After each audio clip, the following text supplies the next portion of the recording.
السلام علیکم. آج ہے ہمارا ناول کا part 7. If you like my channel please like and subscribe it.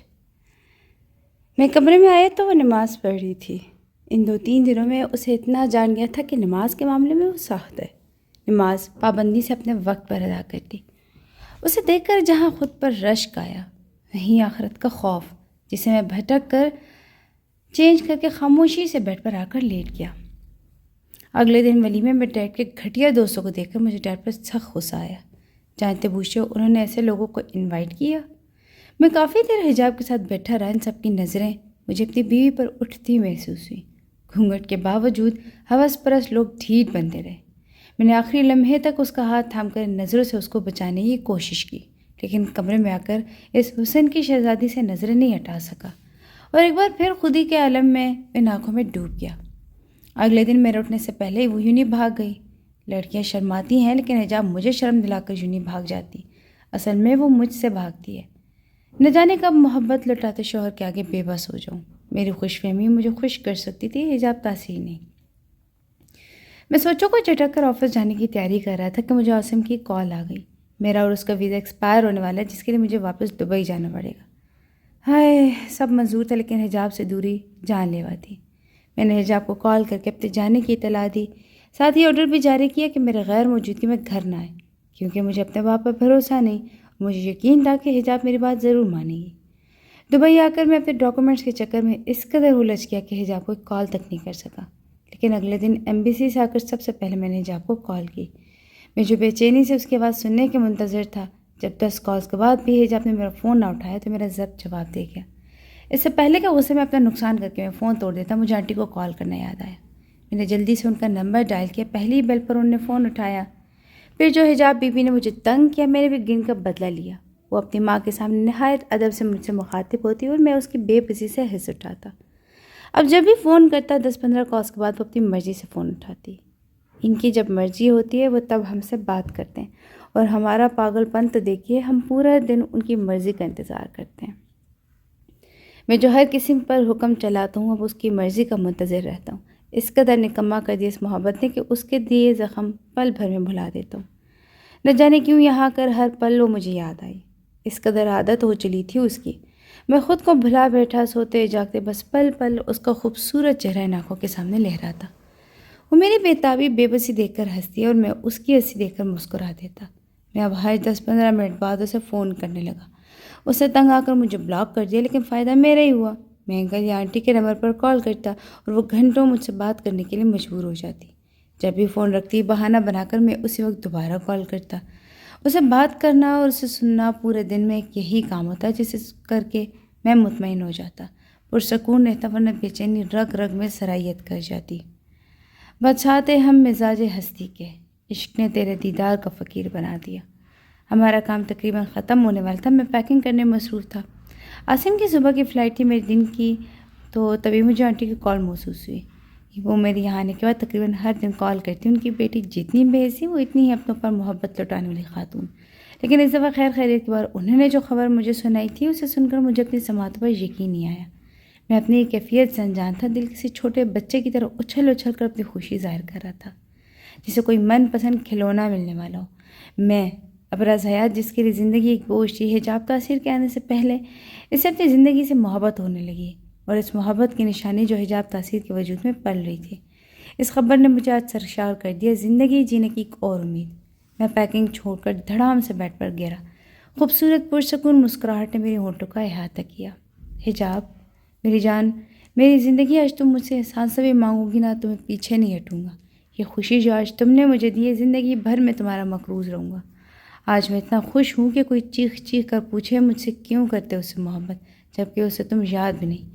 میں کہوں گا کہ اس سے مجھ سے کیوں نہ ہوتی ایسی عورت سے محبت جس نے مجھے اعتبار دیا، جس نے خود کو صرف اپنے شوہر کے لیے سنبھال کر رکھا، میرے لیے سنبھالا. کیوں نہ ہوتی اس سے ایسی محبت جو غیر مرد کی نظر تک سے خائف ہوتی ہے، اس کے چھونے سے بلکنے لگتی ہے، اپنا نام کسی غیر مرد کے منہ سے سن کر خوف میں مبتلا ہو جاتی ہے. کیوں نہ کروں ایسی محبت جو اپنی عزت کروانا خود جانتی ہے، جو خود کو پردے میں رکھتی ہے. کیوں نہ کروں اس سے ایسی محبت جو میری ماں جیسی نہیں ہے، عزت کی خاطر جان تک دینے والی ہے، لیکن خود کو کسی بھی حال میں پامال نہیں ہونے دیتی. وہ صرف میرے لیے بنائی گئی ہے. میں دنیا کی کسی اور سے بھی شادی کر لیتا، لیکن اسے اعتبار نہ دے پاتا۔ ساری زندگی میری نگاہیں اسے شک کی نظر سے دیکھتی، معصوم ہو کر میرا ظلم سہتی رہتی، لیکن اعتبار نہ دے پاتی جو حجاب نے دی ہے۔ آج وہ میری نظروں سے دور ہے تو اس کے دیے گئے اعتبار کی وجہ سے، ورنہ کوئی اور ہوتی تو شاید اسے اپنے ہی گھر میں قیدی بنا کر یہاں آتا۔ وہ خاص نہیں، مختلف نہیں، میرا نظریہ، میرا سوچ، اس کے اعتبار نے اسے مختلف بنایا، عام سے خاص بنایا، اور اسی خاصیت نے اسے حجاب ابراز بنایا، ورنہ آج وہ وہی عام ہوتی میری نظروں سے کوسوں دور اور میں اندھیری گلیوں میں بھٹکتا۔ لوگ زلفوں کے اسیر ہوتے ہیں، میں نے تو تیرے حجاب پر دل ہارا ہے۔ اس کے آنے سے ہر طرف اجالا پھیل گیا۔ ٹوٹی بکھری وہ بھی تھی میری طرح، لیکن اسے خود کو سمیٹا۔ میں اس کی طرح بہادر نہیں، خود کو چاہ کر بھی نہ سمیٹ سکا، لیکن اس کی موجودگی نے مجھے سمیٹ لیا، اور آج اس نئی خوشی نے میرے دل کا ہر زخم، ہر گھاؤ بھر دیا۔ میں بے بسی سے کل کا انتظار کر رہا تھا، ایک ایک پل صدیوں جیسا لگ رہا تھا، اور اب اس نئی خوشی کے آنے سے پہلے میں سب بدل دوں گا۔ حجاب مہوش کو لے کر اپنے فلیٹ میں شفٹ ہو جاؤں گا، لیکن اس سے پہلے حجاب کو یقین دلاؤں گا اپنی محبت کا، اعتبار، اپنی وفا کا، اپنے بدلنے کا۔ اسے بتاؤں گا کہ اس کے آنے کے بعد میں نے شراب کو ہاتھ تک نہیں لگایا۔ ہاں بس شادی کے دن تھوڑی پی، لیکن پی غصے میں تھی، اس کے بعد تو ہاتھ بھی نہیں لگایا۔ سب بتاؤں گا اسے، ایک ایک لفظ، اس سے جڑی ہر یاد، یہ بے چینی جو اس کے بغیر ہوتی ہے، سب کچھ۔ وہ بیڈ پر لیٹی نیند کے مزے لوٹ رہی تھی، بے خودی کے عالم میں اسے دیکھے جا رہا تھا۔ ایک دم اذان کی آواز سے بند ہوتی آنکھوں نے جنبش کی، وہ اپنا ہاتھ پیٹ پر پھیرنے لگی۔ وہ اس نئی خوشی کو محسوس کر رہی تھی جسے ماں کے رتبے پر فائز کر رہی تھی۔ اس کی اس حرکت نے میرے جسم میں سکون کی لہر دوڑا دی۔ یہ دلکش منظر میں نے زندگی بھر کے لیے آنکھوں میں حفظ کر لیا۔ اچانک سے نظریں محسوس کر کے اٹھی تو مجھے دیکھ کر ایک دم بھوک لگ گئی۔ دوپٹہ بیڈ سے جھٹک اٹھا کر پہنا۔ میں اسے افسوس سے دیکھتا رہ گیا کہ کیا کہنا ہے حجاب تاثیر کا، اس کا بس چلے تو شوہر تک سے پردہ کرے، لیکن اس کی اس حرکت نے مجھے مسکرانے پر مجبور کر دیا۔ میں اس اپنے گزرے دن کی داستان سناتا رہا، لیکن وہ بس مجھ سے بھاگنے کی کوشش میں تھی، اور یہی ہوا۔ اسامہ کہتی واش روم میں بھاگ گئی۔ میں اسامہ کے ساتھ تاثیر انکل کے پاس چلا آیا، کافی دیر ان سے باتیں کی۔ میری نظریں بار بار دروازے کی طرف اٹھتی، اس کی بے حسی سے واقف ہوتے ہوئے بھی اس کے دیدار کا منتظر تھا۔ کبھی کبھی واقعی دل سے نکلی دعا قبول ہوتی ہے، جیسے اس وقت میری ہوئی۔ اپنے بابا سے ملنے معمول کے مطابق وہاں گئی۔ اکثر جب میں اس وقت کال کرتا انہی کے پاس بیٹھی ہوئی ہوتی، شاید اس خوشی نے حجاب کو بھی بدل دیا۔ میں اس کی نظر خود پر محسوس کرتا، اور جو میری نظر خود پر جمی دیکھ کر بار بار دوپٹہ صحیح کرتی۔ ڈنر کرتے وقت میں ایک ڈرائی ڈش ٹرائی کر رہا تھا۔ اتنے دنوں بعد پاکستان کا کھانا کھایا تو وہ بھی اتنا لذیذ کہ بندہ انگلیاں چاٹ کر رہ جائے، لیکن حجاب وہ اس وقت گمسم سی تھی۔ کان میں بھی اسے بولنے پر اکسایا، لیکن اس کا رویہ مجھے مزید پریشان کر گیا۔ کمرے میں آتے ہی میں نے اسے بتایا کہ اس نئی تبدیلی نے حجاب کو کس قدر حسین بنا دیا۔ اسے احساس دلایا کہ میں اس خوشی سے انجان نہیں، لیکن وہ تو میری نفرت میں اس قدر اندھی تھی کہ میری ہر محبت بھری سرگوشی کا جواب نفرت سے دیا۔ ہاں، حجاب تاثیر نے مجھے توڑ دیا، ریزہ ریزہ کر دیا۔ میرے وجود کو اس کی نفرت نہیں تھی، انتہا تھی نفرت کی۔ وہ میری نفرت میں اس قدر اندھی ہو چکی تھی کہ یہ تک نہیں دیکھا کہ ابراز حیات اس کے سامنے جھکا تھا، اعتراف کیا تھا محبت کا، جس پر حجاب تاثیر نے بڑی دلیری سے لعنت بھیجی۔ ہاتھ لگانے کسی کی اوقات نہیں تھی۔ تیری محبت نے کھینچ کھینچ کے تمانچے مارے۔ وہ رو رہی تھی میرے سامنے، میرے دل چاہا کہ اسے جھنجھوڑ کے پوچھوں، زبان تو کھول، نظر تو ملا، جواب تو دے، میں کتنی بار لوٹوں، مجھے حساب تو دے۔ ہر بار اس کے قدموں میں آ گرا، کیا کچھ نہ کیا ہو، اور وہ، لیکن یہ آخری دفعہ تھا بس۔ میں اپنا ٹوٹا دل بمشکل سمیٹتے کلب چلایا۔ اس وقت نشے میں اس قدر ڈوبا ہوا تھا کہ دوست کے سامنے حجاب کی گالی دے ڈالی۔ وہ میری بگڑتی حالت دیکھ کر مجھے اوپر روم میں لے آیا، جہاں اکثر ہم سب مل کر پارٹی کرتے۔ کسی قبل کو پکڑنا ہوتا تو خود پڑتے کمرے میں۔ میں بے ہوش ہر چیز سے بے خبر تھا۔ جب تھوڑا بہت ہوش کی دنیا میں لوٹا تو خود کو تکتا پایا۔ آصم مجھے نیمبو پانی پلا رہا تھا۔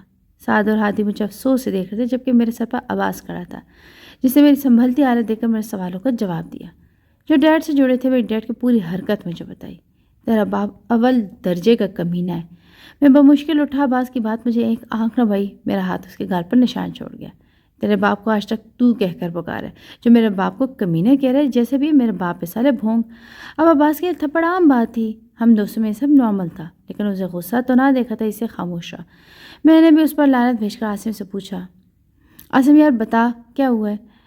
تیری پیاری بیبی مہک آئی تھی تیرے باپ کے کہنے پر۔ ہم نے اس کی پوری بات ریکارڈ کر لی۔ ہوئی یہ کہ تو نشے میں نیچے تماشا کر رہا تھا، تبھی عباس تجھے اوپر لے آیا، اس نے انکل کو کال کر کے تیری کنڈیشن بتانے کے، لیکن انہوں نے کہا کہ راضی کو وہیں چھوڑ کر نکل جاؤ گھر۔ عباس جانی کو یہ ہضم کہاں ہوا؟ وہ واش روم میں چھپ گیا پوری فلم دیکھنے کے لیے. کچھ دیر بعد تیری جان تیری بیبی. اس کی بات مکمل ہونے سے پہلے ہی میں نے اس کے کندھے پر مکہ چڑھا. راضی تو مجھے کچھ نہیں کہہ سکتا. غلطی تیری. تفریح کیوں ہوتا ہے کہ لڑکی تیرے ساتھ خواب دیکھے؟ عباس کا لہجہ سیر تھا. میں نے کوئی حسر نہیں دلایا اسے. میں نے ہلکی آواز میں احتجاج کیا. میرا لہجہ کمزور تھا. ہاں تبھی وہ اتنی پاگل ہو رہی تھی تیرے ساتھ الگ الگ پروز بنا کے پکچرز لے رہی تھی. یقیناً بلیک میل کر کے شادی کرنے کا ارادہ ہوگا ورنہ کوئی سر عام خود کو بدنام نہیں کرتی. خیر عباس نے ہمیں کال کر کے اس کی ساری حرکت بتائی. بس میں نے جینی کو کال کر کے سارا سامان منگوایا ہے. کیمرہ وغیرہ جس سے لگے ہم کسی چینل سے. بس وہ میڈم بھی ہمیں دیکھ کر ڈر گئی. ہم نے سوچا اس چیز کی خوشی میں پارٹی کرنی ہے تو لوٹے اس بکری کو. اسے کچھ گولڈ اور پیسے لے کر چھوڑ دیا. عاصم کی بات سن کر مجھے احساس ہوا کہ پہلے ہی مہک کو خود سے دور کر دینا چاہیے تھا. یہ سچ تھا کہ میں ہمیشہ سے اس کی پسند سے واقف تھا، لیکن یہ بھی سچ ہے کہ میں خود غرض بنا. جب خود کسی نامحرم رشتے میں نہیں بندھا تو اسی لڑکی سے کیوں شادی کرتا جو ہر دن ایک الگ رشتہ بناتی ہے؟ ریکارڈنگ سناؤ.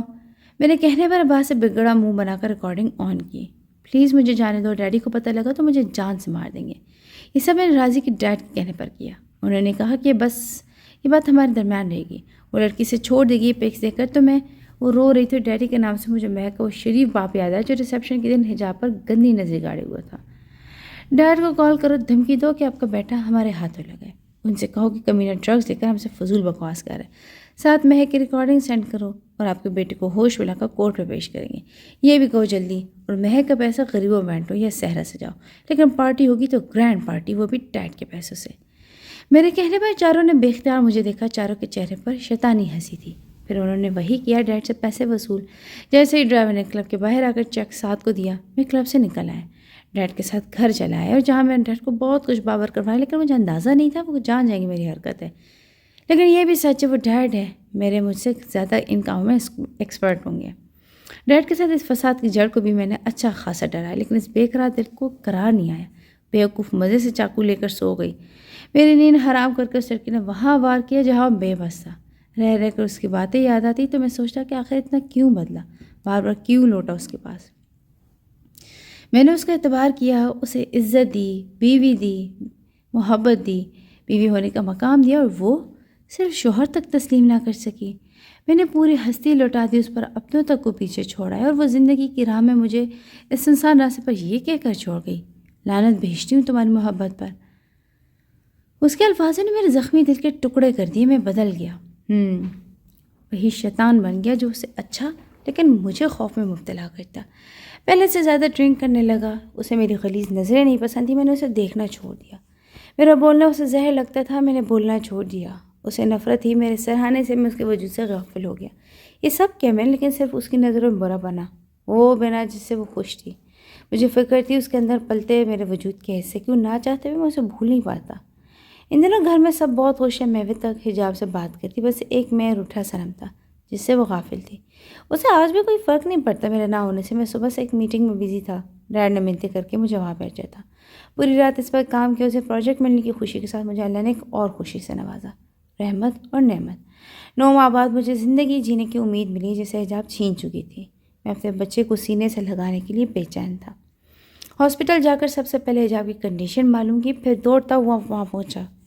حجاب آج بہت بدلی لگ رہی تھی. حسین تو ہمیشہ سے تھی، لیکن آج چہرے پر رونق کی نرالی تھی.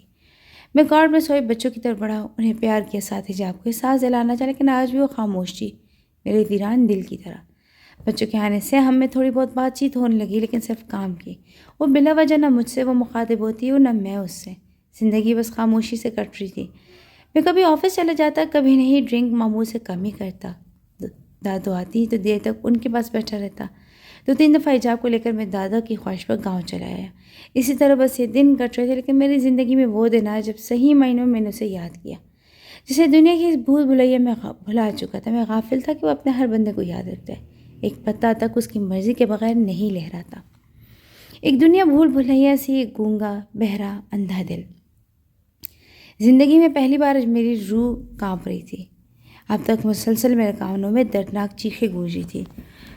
راضی مجھے بچا لو، میرے ساتھ راضی. مہوش کی دردناک چیخیں سن کر میں جو نشے میں دھت لیٹا تھا ہڑبڑا کر اٹھا. میری آنکھیں نشے اور نیند کی وجہ سے لہو رنگ تھی. میں اس قدر نشے میں تھا کہ چلنا بھی محال لگ رہا تھا. گھر سے نکلنے سے پہلے میں نے کام کیا تھا، نوکرانی سے بلیک کافی منگوائی، جس کے 3 چمچے بھر کے میں نے منہ میں ڈالے۔ کافی کا یہ اثر تھا کہ میں چلنے کے قابل رہا۔ ساتھ میں نے مہوش کی آتی لوکیشن کو اپنے انسپیکٹر دوست کو بتایا۔ مجھے معلوم تھا کہ وہاں تک پہنچتے میں اپنے ہوش گنوا دوں گا۔ میری کار ہوا کی رفتار سے تیزی سے کلب کی طرف روانہ تھی جہاں مہوش کی لوکیشن شو ہو رہی تھی۔ ڈرائیو کرتے ہوئے میرے ہاتھ مسلسل کانپ رہے تھے۔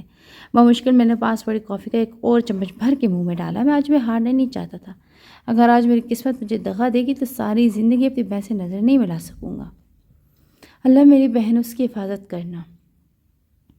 مجھے اپنی آواز آج خود اجنبی لگی۔ نہ جانے کتنے سالوں بعد آج میں نے اپنے مقصد کے لیے خدا کو پکارا تھا۔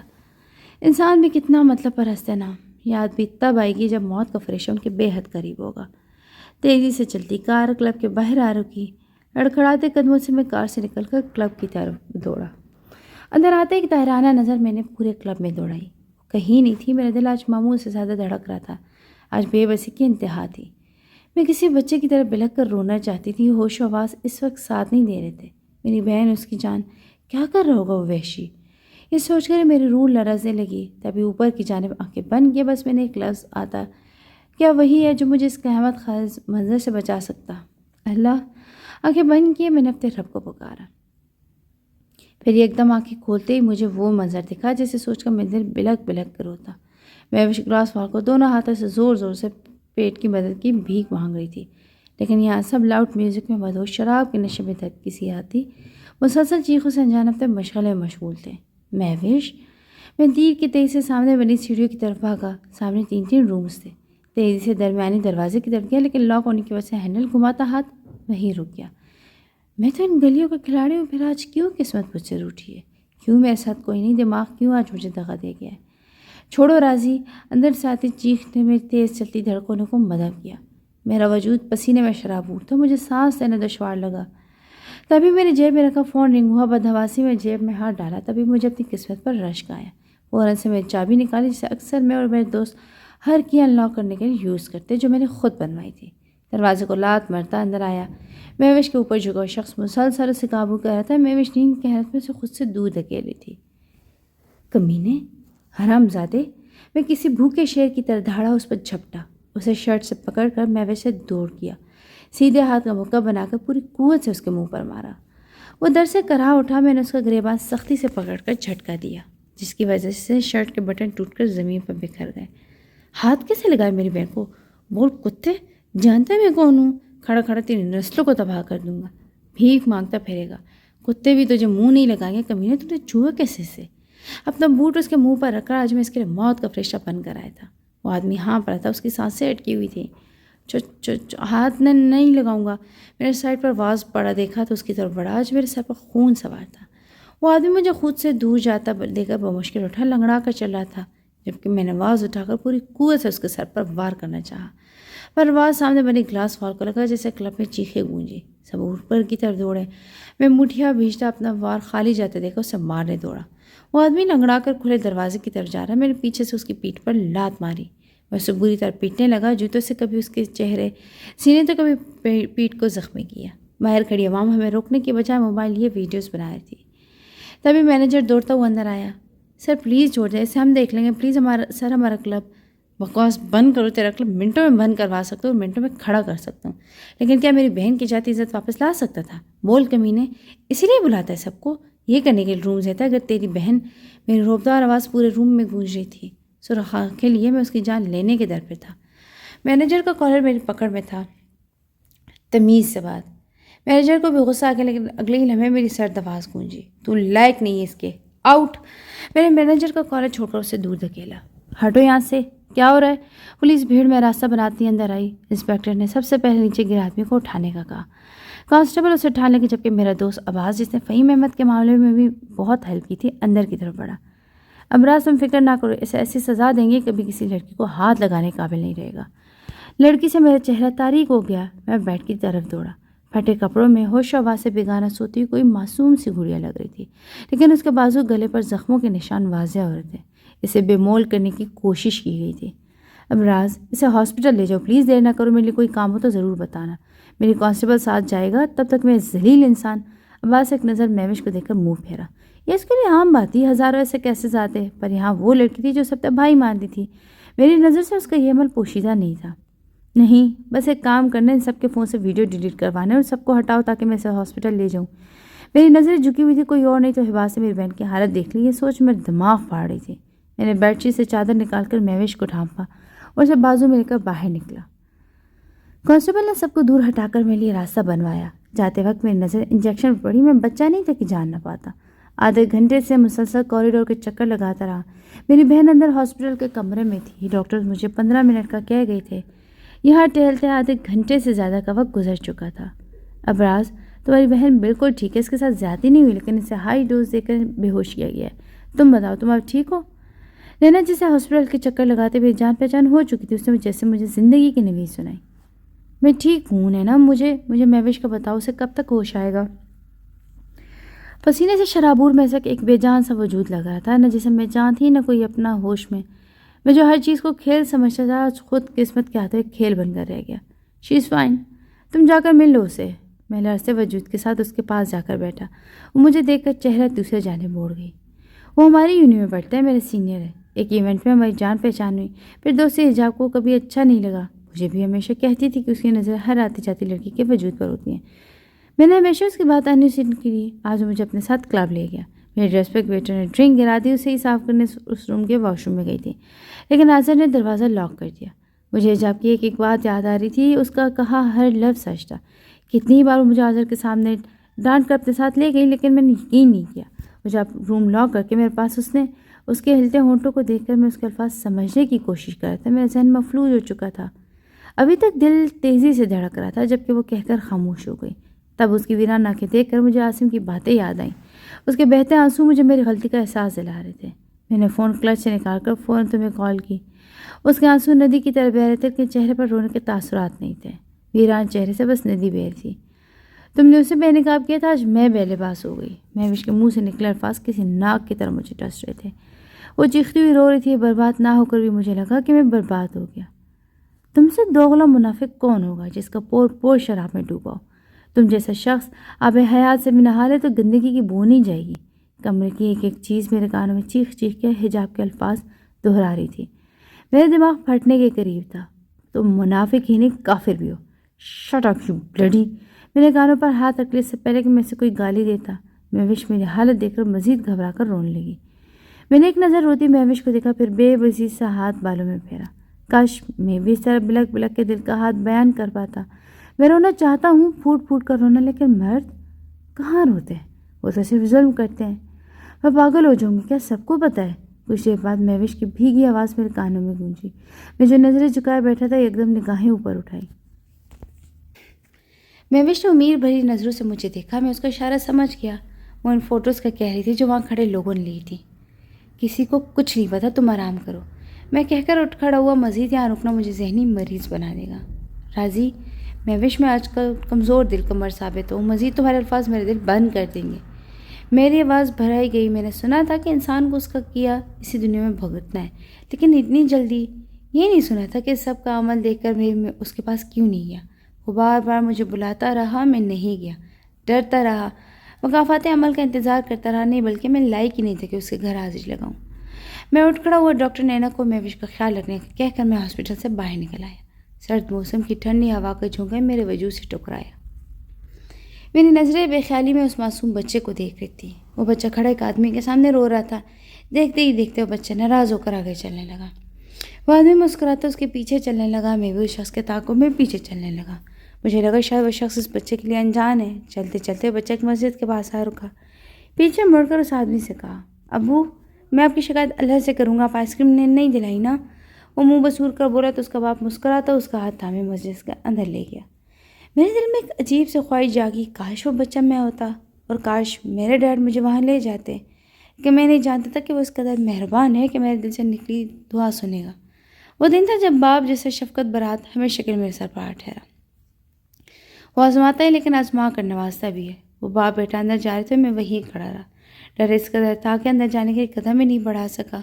ایسا لگ رہا تھا جیسے میں نے KG میں ایڈمیشن لیا اور اسکول کا پہلا دن ہے.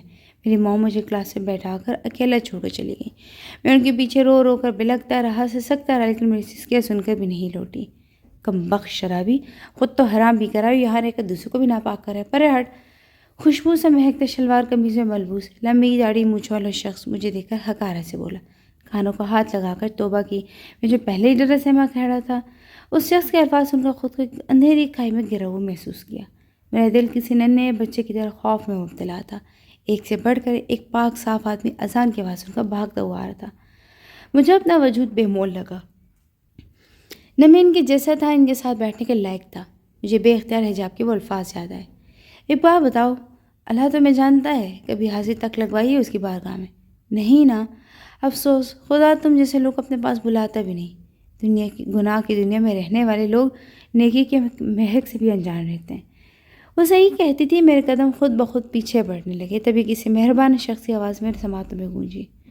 اس نے یہاں تک تمہیں بلایا اور تم اسے ناراض کر کے جا رہے ہو؟ میں ایک دم اس آواز سے پیچھے مڑا۔ سامنے کھڑا شخص مسکرا رہا تھا۔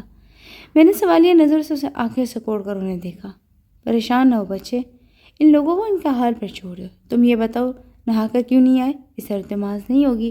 میں ان کی بات سن کر حیران رہ گئی۔ شاید کافی دیر سے مجھے ہی دیکھ رہے تھے۔ میں نے نظر جھکا لی۔ لوگ آنکھیں پڑھنے کا فن بھی جانتے تھے، میں نہیں چاہتا کہ وہ مجھے پڑھیں۔ میں نماز پڑھنے نہیں آیا، بس وہ میری آواز مجھے خود اجنبی لگی۔ میری نظر ان کی چپل پر تھی۔ آج کے دل سے یاد کیا تھا اسے۔ میں نے ایک دم نظر اوپر اٹھائی، وہ مجھے ہی دیکھ رہے تھے۔ اب بھی ہونٹوں پر مسکراہٹ اور چہرے پر سکون تھا۔ ہاں، وہ شخص نہ جانے کیسے میرا چہرہ پڑ رہا تھا، یا شاید مجھے یہاں پہلی بار دیکھ کر اندھیرے میں تیر چلا رہا تھا۔ پھر وہ کام ہوا؟ ہاں، میرے کہنے پر اس کی مسکراہٹ اور گہری ہو گئی۔ بس پھر سوچنا کیا، شکر ادا کرو اس کا۔ چلو میرے ساتھ آج لگتا ہے نماز جماعت کے ساتھ نہیں پڑھ سکوں گا۔ چلو کوئی بات نہیں، آج اس کے بندے کے ساتھ پڑھوں گا جس کی دلی مراد اسے پوری کی۔ یقیناً تم خاص ہوگے۔ خاص لفظ پر میں نے انہیں گہری نظر سے جانچنا شروع کیا۔ کہیں طنز تو نہیں کر رہے؟ میں اور خاص؟ اتنا مت سوچو، بس اس کا شکریہ ادا کرو، پھر بھلے اپنی دنیا میں جانا۔ آؤ میرے ساتھ۔ میں وہیں کھڑا رہا۔ یہ شخص، یہ ماحول میری سمجھ سے باہر تھا۔ مجھے ہلتا نہ دیکھا پھر مسکرائے۔ جس نے زندگی عطا کی، تمہارے نام کی اسے اپنا آدھا گھنٹہ تک نہیں دے سکتے؟ میں نے ان کی بات سن کر اپنے قدم بڑھائے۔ آج بھی میرے دل میں خوف خدا زندہ ہے، اور یہ اس وقت مضبوط ہوا جب فہیم احمد کا انجام دیکھ کر میں ان کے پیچھے چلتا رہا۔ وہ مجھے ایک گلی میں لایا جہاں کچھ فاصلے پر سینکڑوں گھر بنے ہوئے تھے، اور چلتے چلتے گھر کے پاس آ رکے جو پردے سے ڈھکا ہوا تھا۔ انہوں نے پردہ ہٹا کر دروازہ کھٹکھٹایا، ساتھ اس خاتون کو اندر جانے کا کہا جسے دروازہ کھولا۔ آؤ بچے۔ وہ مجھے لیا اندر آئے۔ بڑا سا صحن تھا جہاں ٹیبل اور کرسیاں رکھی ہوئی تھیں۔ گھر پورا بند تھا۔ گھر کی چھت کو بڑے کپڑے سے ڈھانپا ہوا تھا۔ تم یہیں رکو، میں آتا ہوں۔ وہ مجھے وہیں چھوڑ کر سامنے بنے کمرے میں گئے۔ فوراً سے کپڑے لیے میرے پاس آئے۔ یہ لو، اپنا لباس تبدیل کرو، تم میں سے شراب کی بو آ رہی ہے، اس طرح نماز نہیں ہوگی۔ انہوں نے نرمی سے کہا۔ چہرے پر نہ غصہ تھا نہ نفرت۔ پہلا ایسا بندہ ملا تھا جو ہماری دنیا سے نہ ہو کر مجھے عزت دے رہا تھا۔ نہ وہ حجاب کی طرح تھے، نہ اس آدمی کی طرح جس نے مجھے حقارت بھری نظر سے دیکھا۔ میں نے ان کے ہاتھ سے شلوار سوٹ لیا اور ان کے اشارے پر صحن میں بنے واش روم کی طرف پڑھا۔ میں جب فریش ہو کر باہر نکلا تو باتھ روم کے دروازے کے آگے ایک کرسی رکھ کر بیٹھے ہوئے تھے۔ میں پہلی بار ان کی اس حرکت سے چونکا، لیکن میرے چہرے پر سوال پڑھ کر وہ بھی مسکرا کر گویا ہوئے۔ اندھیرے میں تو سایہ بھی پیچھے چھوڑ دیتا ہے، پھر بیٹی کے گھر میں ہوتے اجنبی پر کیسے بھروسہ کر لوں؟ یہ پہلی دفعہ تھا جب میں مسکرایا تھا۔ بے شک دل کے سچے تھے اور یقین عقل مند بھی۔ آؤ نماز ادا کرتے ہیں۔ تم نے وضو کیا؟ جاتے جاتے اچانک یاد آنے پر پلٹے۔ جی، بچپن میں دادو پڑھائی کرتی تھی، نماز تو یاد ہے۔ میں نے وضاحت دی۔ مجھے لگا تھا کہیں وہ مجھے نالائق نہ سمجھے کہ وضو کرنا آتا بھی ہے کہ نہیں۔ غسل سے کافی فرق پڑا ہے، حاضر جواب ہو گئے ہو۔ انہوں نے مسکراتے ہوئے میری پیٹھ تھپکی، پھر مجھے لیے گھر کے ڈرائنگ روم میں آ گئے۔ بے شک گھرانہ عام سی گلی میں تھا، لیکن گھر کو سجانے میں محنت کی تھی۔ ڈرائنگ روم خوبصورتی سے سجایا گیا تھا۔ دیوار پر بڑے سے فریم میں پہلا کلمہ لکھا ہوا تھا۔ اسے دیکھ کر پہلی دفعہ میرے ذہن میں آ گیا کلمے تو میں بھول چکا ہوں۔ انہوں نے مجھے جائے نماز دی، میرے ساتھ جائے نماز بچھا کر خود بھی نماز ادا کی۔ ان کے ساتھ نماز پڑھ کر جہاں مجھے سکون ملا وہیں تحفظ۔ کتنا گھبرا رہا تھا میں، اور کتنی آسانی سے انہوں نے میری ناممکن سوچ کو بدل دیا۔ میں نماز ادا کر کے انہی کے انتظار میں بیٹھا رہا۔ وہ ہاتھ میں تصویر پڑھنے لگے، پھر دعا مانگی جو اچھی خاصی لمبی تھی۔ معاف کرنے بچے، یہی تو وقت ہے جہاں خدا سے بے حد قریب ہوتے ہیں۔ اٹھے، اپنی جائے نماز طے کی۔ میں نے بھی اٹھ کر اپنی والی جائے نماز طے کی۔ انہوں نے میرے ہاتھ سے وہ لے کر ٹیبل پر رکھی، مجھے بیٹھنے کا اشارہ کیا۔ اب بتاؤ، اتنا ڈر کیوں رہے تھے؟ مجھے بیٹھنے کا اشارہ کر کے وہ میرے سامنے رکھے سنگل صوفے پر بیٹھ گئے۔ میں نہیں ڈرتا، بس قابل نہیں سمجھتا کہ اس کے گھر جاؤں۔ میرا لہجہ کمزور مجھے نظر جھکانے پر مجبور کر گیا۔ کیوں؟ لوگ کہتے ہیں کہ میں کافر ہوں۔ میرا سر جھکا ہوا تھا، ان کے چہرے کے تاثرات میں دیکھنا بھی نہیں چاہتا تھا۔ پتہ ہے انسان برا کب بنتا ہے؟ جب وہ اپنے آپ کو دوسرے سے اچھا سمجھے۔ جس نے بھی کہا اسے کہنا کہ ڈرنا اس وقت سے جب نیکی کا تکبر کرنے والوں میں تم شامل ہوگے، کیونکہ ہمیں کافر کو کافر کہنے کا حق بھی نہیں ہے۔ ان کی باتیں مجھے اپنی جکڑ میں لے رہی تھی، لیکن میرے دل ان کی بات کی نفی کر رہا تھا۔ مجھے لگتا ہے کہ یہ سچ ہے کہ میں بہت گنہگار ہوں، بہت۔ میں نے انگلی سے آنکھوں میں آئی ہلکی نمی صاف کی۔ کون سے گناہ کیے ہیں؟ شراب پیتا ہوں، نافرمان ہوں، لڑکیوں کے ساتھ گھومتا ہوں، انہیں اپنا عادی بنایا، لیکن حرام نہیں۔ کہتی کہ میں حرام رشتہ بناتا ہوں، میں نے کبھی نہیں بنایا۔ کہتی کہ میں بروں میں نیکی کے مہک سے انجان رہوں گا، اب حیات سے بنا حالوں، تب بھی یہ گندی بدبو میرے جسم سے نہیں جائے گی۔ خدا مجھے اپنے پاس نہیں بلائے گا، وہ مجھ جیسوں کو نہیں بلاتا۔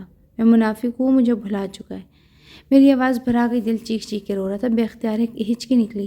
میرا دل مجھے رونے پر اکسا رہا تھا، اتنا مضبوط نہیں تھا کہ ہر دکھ چھین لے۔ میری بات غور سے سنو، معافی گنہگار ہی مانگتا ہے، اور ہر شخص کو نیکی کی طرف لوٹنے کا حکم ہے۔ اگر کوئی مسلمان بنے تو کیا اسے یہ کہتے ہیں کہ کافر ہو تم، نکل جاؤ اس پاک گھر سے؟ نہیں، خدا کے نزدیک وہ شخص اہمیت رکھے گا جسے نماز کی نیت باندھی، نہ کہ وہ جو دوسروں کو حقیر سمجھ کر انہیں اسلام سے دور کرے۔ ایک واقعہ سناتا ہوں، اور اب معاف کرنے والا ہے، کہتا ہے کہ بس توبہ کرو، تم کرو تو توبہ لوٹو تو میری طرف، میں تمہارے آسمان جتنے بھی گناہ ہونا تو معاف کر دوں گا، بس توبہ کرو، اس سے پہلے کہ توبہ کا موقع بھی نہ ملے۔ ایک آدمی نے 99 قتل کیے، بنی اسرائیل میں ایک عبادت گزار سے پوچھا 99 قتل کیے توبہ ہوگی؟ اسے کہا نہیں ہوگی۔ آدمی نے اسے بھی قتل کر دیا، پھر ایک عالم سے پوچھا 100 قتل کیے توبہ ہوگی؟ اسے کہا بیٹا کیوں نہیں ہوگی، پر توبہ پکی ہو، یہ شہر گندا ہے، وہ شہر نیک لوگوں کا ہے، وہاں چلا جا، یہ شہر چھوڑ دے۔ آدمی نے کہا بس معافی مل جائے میں یہ شہر چھوڑ دوں گا۔ بوریا بستر اٹھایا، نیک لوگوں کے شہر میں چلا آیا، لیکن راستے موت آئی۔ اسی وقت اللہ نے 2 فرشتوں کو بھیجا۔ دوزخ کے فرشتے نے کہا ہمارا مجرم ہم لے جائیں گے۔ جنت کے فرشتے نے کہا کہ ہمارا مہمان ہم لے جائیں گے۔ دوزخ کے فرشتے نے کہا توبہ نہیں کی، ہمارا مجرم ہم لے جائیں گے۔ جنت کے فرشتے نے کہا کہ ہمارا مہمان توبہ کر چکا ہے، گھر سے نکل پڑا ہے، ہم لے جائیں گے۔ دوزخ کے فرشتے نے کہا ابھی اس بستی میں پہنچا نہیں ہے، ہم لے جائیں گے۔ جنت کا فرشتہ پہنچنا ضروری نہیں ہے، نیت ضروری ہے۔ اللہ نے تیسرے فرشتے کو بھیج کر جاؤ بھائی ان میں فیصلہ کرو۔ فیصلہ کرو اس شہر کے بیچ میں میت پڑی ہے، سامنے نیک لوگ کی بستی اور پیچھے اس کا گھر ہے، ان میں فاصلہ نہ پا۔ اگر میت نیک لوگ کی بستی کے قریب ہے تو جنت والے لے جاؤ، اگر اپنے گھر کے قریب ہے تو دوزخ لے جاؤ۔ وہ شخص اپنے گھر کے قریب تھا، لیکن جب ناپنے کا وقت آیا تو اللہ نے نیک لوگوں والی زمین کو کہا کہ اے زمین تو سکڑ، جبکہ اس گھر کے قریب والی زمین کو کہا کہ اے زمین تو پھیل جا۔ فاصلہ ناپا گیا تو میت نیک لوگ کی بستی کے قریب تھی۔ اللہ نے حکم سنایا کہ جاؤ، یہ ہمارا مہمان ہے جنت میں۔ میرے آنسو میری آنکھوں سے کسی آبشار کی طرح بہہ رہے تھے، میں نے یک ٹک دیکھ رہا تھا، ان کی نظریں بھی مجھ پر جمی ہوئی تھی۔ وہ 1-2 بار پھر گویا ہوئے توبہ کرو بچے، یہ توبہ تمہارے گناہ ایسے مٹا دے گی جسے باپ کے پیٹ سے نیا جنما ہوا بچہ۔ لوگوں کو سوچنا چھوڑ دو، انہیں خوش کرنا چھوڑ دو، بس اسے اپنا لو، یہ فانی دنیا تمہارے قدموں میں ہوگی۔ میرے گلے میں آنسو کا پھندا اٹک گیا، میں خود کو کس قدر گرا چکا تھا کہ بار بار اس ناپاک گھر میں قدم رکھنے سے ڈرتا رہا۔ یہ نیک انسان مجھے پہلے کیوں نہیں ملا؟ صرف گمراہ کرنے والے اور ملے بھی ایسے کہ جن کے آگے میں خود کو بے مول سمجھتا رہا۔ میں سر ہاتھوں میں تھامے بیٹھ گیا، میرے آنسو میرے گریبان بھگو رہے تھے، میں بس خاموشی سے انہیں دیکھ رہا تھا۔ دل چاہ رہا تھا کہ ایک آواز اقبال کو نہ بند ہو۔ ایک اور واقعہ سنا تو میں نہیں جانتا کہ اس مصیبت میں تم نے اسے پکار، لیکن دیکھ لو، تم چاہے اسے بھول جاؤ تو میں نہیں بھولتا۔ اس شخص کو کہنا کہ بس ایک دفعہ بس رب کو پکارو، اور اس سے مدد کرنے میں ایک لمحہ نہ لگایا۔ یہ سنو، اللہ کے نیک بندے جا رہے تھے، سفر میں تھے کہ انہیں پیاس لگی، کسی طرح کنویں تک پہنچے تو پانی بہت نیچے تھا۔ انہوں نے اپنی پگڑی اتاری، جوتے کو اس کے ساتھ باندھا، نیچے لٹکا، لیکن پانی تک جوتا پہنچ نہ سکا۔ اب پریشان ہو کر وہ بیٹھ گئے کہ اب کیا کروں۔ تبھی ایک ہرن آیا، اسے نیچے کنویں میں دیکھا، پانی بہت نیچے تھا، وہ جا تو نہیں سکتا تھا۔ اس نے آسمان کی طرف دیکھا، اے پانی والے، میں زبان ہوں، پانی پلا۔ پانی ابلتا ہوا اوپر اس کے آپ پہنچا، منڈیر کے آ کے برابر آ گیا۔ ہرن نے پانی پیا، ہرن کی وجہ سے جو انسان کھڑا تھا اس نے بھی پانی پیا، لیکن جیسے ہی ہرن پیچھے مڑی، واپس نیچے بیٹھ کے اس شخص کے منہ سے بے ساختہ نکلا، میں انسان، میرے لیے تو پانی اوپر آ نہیں رہا، اس جانور کے لیے آ گیا۔ تبھی ہی آسمان سے آواز آئی، تو رسی کا سہارا ڈھونڈتا رہا، اس نے مجھے پکارا۔ ایک ایک لفظ میرے کانوں کو کسی سر کی طرح میٹھا لگ رہے تھے، ان کا کہا ہر لفظ سچ تھا۔ اللہ نے کہا کہ شراب حرام ہے، میں نے پی، لیکن حجاب کے ذریعے اس نے مجھے اس گناہ سے بچایا۔ ہر بار اس حرام کو چھوڑنے کا اشارہ کیا، میں نے نہیں چھوڑا، یہاں تک کہ آج مہوش کو بچانے میں دیر بھی ہوئی تو اسی حرام کی وجہ سے، جس نے میرے دماغ تک مفروض کیا کہ اگر آج بھی اسے یاد نہ ہوتا تو شاید خود سے نظر بھی لانے قابل نہ رہتا۔ زندگی کے ہر راستے میں اس نے میری مدد کی، دل و دماغ کی جنگ میں دل کو جیت دلائی، شیطانی دماغ کی ہر چال ناکام بنائی، اور دل کیوں نہ جیتا، تاخیر اس دل میں میرا اللہ رہتا ہے، تو کیسے ہو سکتا ہے میں اس کے حکم کے خلاف کچھ کروں؟ میرے ساتھ تھا، میرے ہر وقت ہر پل، بس اس سے میں انجان بنا پھرتا رہا۔ منہ دھو لو پھر اچھا سا کھانا کھلاتا ہوں۔ وہ اٹھ کے میرے کندھے پر ہاتھ رکھ کر مجھ سے ہم کلام ہوئے۔ کیا میں روز اب سے مل سکتا ہوں؟ میں نے آنسو پوچھ کر انہیں دیکھا، میرا لہجہ کسی بچے کی طرح منت بھرا تھا۔ بالکل، 5 وقت اسی مسجد میں نماز پڑھتا ہوں، آ جانے بچے، ساتھ پڑھیں گے، مجھے بھی خوشی ہوگی۔ وہ بے شک اچھے تھے، ہوشیار بھی، دوسروں کو بھلا سوچنے والے۔ 5 وقت پڑھتے ہیں؟ پھر آفس مطلب جاب کیسے کرتے ہیں؟ میں نے حیرانگی سے اس سے پوچھا۔ گھر اچھا خاصا تھا، ان 5 وقتوں میں گھر میں کوئی مشکل کام درپیش نہیں آتی انہیں؟ وہ منزل کیا منزل ہے جو من کے چھین جائے، وہ عزت کیا عزت ہے جو، وہ دولت کیا دولت ہے، وہ شہرت کیا شہرت ہے جسے موت مٹا دے۔ سمجھے؟ دنیا فانی ہے، یہ دولت بھی یہی رہنی ہے، شہرت بھی بس اعمال لے کر جانے جو آگے فیصلہ کریں گے ہم اس دنیاوی امتحان میں فیل ہوئے یا پاس۔ میں دونوں کام سر انجام دیتا ہوں۔ اب تو عادت ہے، پورے دن میں کیا بس 1 گھنٹہ بھی اللہ کے لیے نہیں نکال سکتے۔ کتنا وقت لگتا ہے ایک نماز میں، جو میں اذان سن کر اس محبت میں بھاگا نہ ہوں۔ وہ اتنے پرسکون تھے کہ میں انہیں دیکھ کر حیرت ہو رہی تھی، ہر سوال کا جواب ان کے پاس موجود تھا۔ آپ کے دن کا ضرور روز 1 گھنٹہ مل سکتے ہیں مجھے؟ ضرور، مسکرا اٹھے۔ کھانے کے بعد میں نے اس سے اجازت لے کر نکلا اور میرے ساتھ مجھے باہر تک چھوڑنے آئے۔ میں چلتے چلتے وہیں آ کھڑا ہوا جہاں کچھ دیر پہلے اندر جانے سے ڈر رہا تھا۔ میرے قدم خود بخود میرے اللہ کے گھر کی طرف چل پڑے۔ نہ دل میں خوف تھا، نہ چال میں لڑکھڑاہٹ۔ اندر آ کر وہیں بیٹھ گیا جہاں کچھ لوگ تصویر پڑھ رہے تھے تو کچھ صورتیں پڑھ رہے تھے۔ میں جہاں سکون کی تلاش میں آیا تھا اور سنا تھا کہ سجدے میں انسان اللہ کے قریب ہوتا ہے۔ میں نے نفلی نماز ادا کی، جب تک تھا تو نہیں پڑھتا تھا، اور جب دعا کے لیے ہاتھ اٹھائے تو بس معافی مانگنے کے لیے اٹھے۔ میں نہیں جانتا کہ دل میں کس کس گناہ کے اعتراف کیا، بس مجھے لگا وہ سن رہا ہے، دلوں کا حال جانتا ہے۔ میں جب اٹھا تو وہ دھندلا عکس مٹ چکا تھا۔ آنکھیں صاف تھی، روئے تو اس کے آگے روئے جس بندے کے آنسو دیکھے ہیں، نہ آگے رایا جو آنسو دیکھ کر بھی انجان لیتے ہیں۔ میں اس دن جب لوٹا تو مہوش کو حیران کر گیا جب اسے بتایا کہ آج نماز پڑھی تھی۔ وہ عجیب نظر سے مجھے دیکھنے لگی۔ اس کے بعد صرف میں نہیں، وہ بھی بدلی تھی، بار بار مجھ سے حجاب کو پوچھی۔ میں نے اس کے کہنے پر پہلی بار تنگ آ کر حجاب کو کال کی، ورنہ میں اسے نیازی بڑھتے ہوئے تھا۔ حجاب کچھ دن پہلے ہی بچوں کو لے کر اپنی امی کی طرف گئی تھی۔ میں نے کال کر کے اسے پوچھنے کا کہا تو اسے کہا کل تک آ جائے گی۔ میں نے بھی بغیر کچھ اور پوچھے فون بند کر دیا۔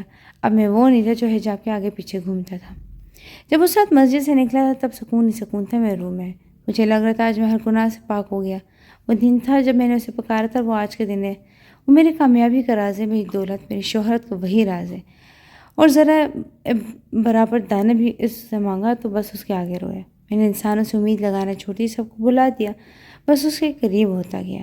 میری عبادتیں طویل ہوتی گئیں، بیٹھے بیٹھے استغفار میری زبان پر ہوتا، دن رات گناہوں کی توبہ کی۔ مجھے رنگین دنیا لے ڈوبی تھی گہرے سمندر میں، لیکن اس سے مجھے ایسے اچھالا کہ آج تک میں ایک پل کو نہ لڑکھڑایا۔ آج اپنے پیروں پر کھڑا ہوں، میری چال میں ذرا برابر لڑکھڑاہٹ نہیں، کیونکہ میں گر کر سنبھالا ہوں۔ مہوش کی شادی میں نے خود اپنے مرضی سے عاصم سے کروائی، وہ جیسا بھی تھا، لیکن حوث پرست اور عزت بیچنے والا نہیں تھا۔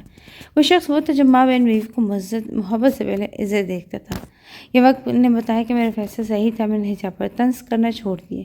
میرا زیادہ وقت حاجی صاحب کے ساتھ گزرتا۔ لوگ انہیں حاجی صاحب کہہ کر بلاتے، سنا ہے کہ پچھلے سال حج کر کے آئے۔ میں بھی سب کی طرح انہیں حاجی صاحب کہتا ہوں۔ ان کی بات، ان کے واقعات مجھے دن بدن دین سے قریب کر رہے تھے۔ میری راتیں کلب میں موج کی بجائے مسجد میں عبادت کرتے گزرتی۔ اکثر میرا اداس چہرہ حاجی صاحب پڑھ کر اس کی وجہ پوچھتے۔ اب انہیں کیا بتاتا کہ ایک انا پرست لڑکی نے انا کی آڑ میں ہماری زندگی کے 6 سال گزار دیے۔ میں ہر بار لوٹاؤں اس کی طرف، ہر بار اس کے آگے جھکوں، لیکن اب نہیں، اتنا حوصلہ نہیں ہر بار خود کو تڑوا کر سمیٹ لوں۔ اس کے ساتھ میں بھی اذیت میں رہ رہا ہوں، تنہائی جھیلی، لیکن انتظار بھی کیا، اور وہ ہو کہ خاموشی کی چادر اوڑھے نہ جانے کن موجوں کا انتظار کریے۔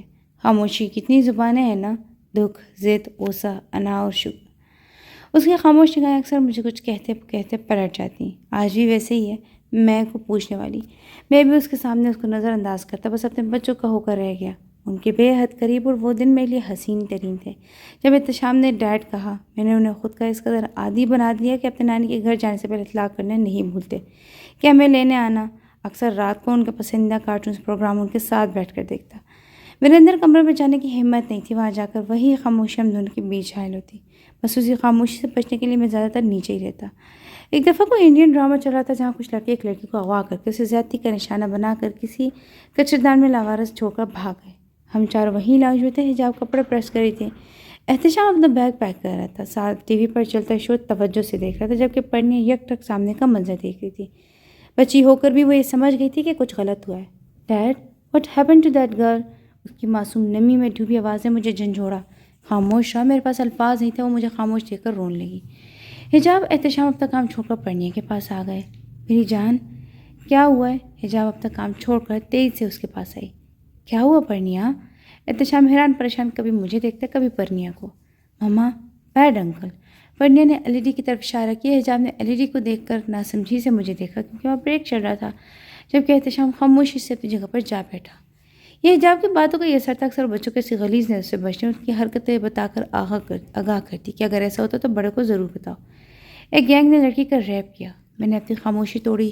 حجاب نے پرنیا کو بےتابی سے گلے لگا اور پرنیا کو اس طرح خود میں بھینچ لیا جیسے ابھی کوئی اسے پرنیا کو چھین کر لے جائے گا. ماں سال میں بچے کو بہتر سمجھا سکتی ہے. حجاب نے اکثر مجھے کہا کہ کیبل کٹوا دو. یہ دونوں سارا دن کبھی ریئلٹی شوز دیکھتے تو کبھی کارٹونز اور انڈین ڈرامے، جس سے حجاب کو سخت چڑ تھی. اس واقعے کے بعد حجاب نے پرنیا اور احتشام کو کافی الرٹ کیا اور یہی وجہ تھی کہ پرنیا نے ڈرائیور کی حرکت سے مجھے آگاہ کیا. لیکن یہاں مجھے غصہ حجاب پر آیا جو اکثر کبھی رونے کا مشغلہ فرما رہی ہوتی تھی، کبھی تنگ آ کر کہہ دیتی کہ میں ہی مر جاؤں. چڑچڑاپن اس کی طبیعت کا حصہ بن چکا تھا. اس دن حجاب کی بے نیازی پر میرا ہاتھ اٹھا تھا. بیوقوف لڑکی سب پہلے سے جانتی تھی پھر بھی انجان رہی. مجھے ایک دفعہ بھی نہیں بتایا کہ ڈرائیور اس تک غلیظ نظر سے گھورتا ہے. ہوش سے تب آیا جب بات بیٹی پر آئی. اس وقت شدید غصے میں میرا ہاتھ اٹھا. وہ کہہ رہی تھی کہ ڈرائیور کی نظر اس کا دیکھنا. ایک دفعہ بھی حجاب نے پریہ کا نام نہیں لیا. وہ خود بھی ہر وقت جلتی رہی، ساتھ مجھے بھی جلا کر راہ کر گئی. اس تھپڑ نے حجاب کی خاموشی توڑ دی. رات کو جب میں حاجی صاحب سے ملنے جا رہا تھا تب حجاب کا فقرہ میرے تن بدن میں آگ لگا رہا تھا. پوچھ رہی تھی کہ آج کہاں جا رہے منہ مارنے. میں نے بھی اس کی زبان میں اسے جواب دیا. پھر رات بھر حاجی صاحب میرے چہرے سے اداسی بھاگ گئے اور میں نے تنگ آ کر انہیں سب بتا دیا. اس دن تو انہوں نے کچھ نہیں کہا، لیکن اگلے دن جہاں حجاب کی کال نے مجھے حیران کیا. وہیں حجاب کی ڈرائیونگ سیٹ دیکھنے کی بےتابی مجھے لگ رہا تھا کہ اس سخت برف پگھل رہی ہے، لیکن میں اس کے ساتھ نہیں گیا. اب تھوڑا وہ بھی تو مجھے ایک سر سے لٹکایا ہوا تھا. اس دن مجھے علیزہ کو گھر بھی دیکھا نہ تھا جو بعد سے اس کی پسند سے لیا تھا. نیکسٹ منتھ کی شادی تھی. آج کل میرا وقت ان کے ہوتا، لیکن میں نہیں جانتا تھا کہ میری بے نیازی نے حجاب کے دل میں شک کی جڑیں مضبوط کر دی. مدعا نے مجھے بتایا تھا کہ جب میرا پوچھ رہی تھی حجاب کو وہ ریئیکشن میں آج یقین بنا جب علیزہ کا فون دیکھ کر غصے سے لال پیلی ہوتی مجھ پر طنز کرنے پہنچ گئی. وہی دن تھا جب حجاب تاثیر دل کے ہاتھوں مجبور ہو کر، لیکن میرے اکسانے پر وہ ایک بار تک نہیں کہا کہ محبت ہے تم سے.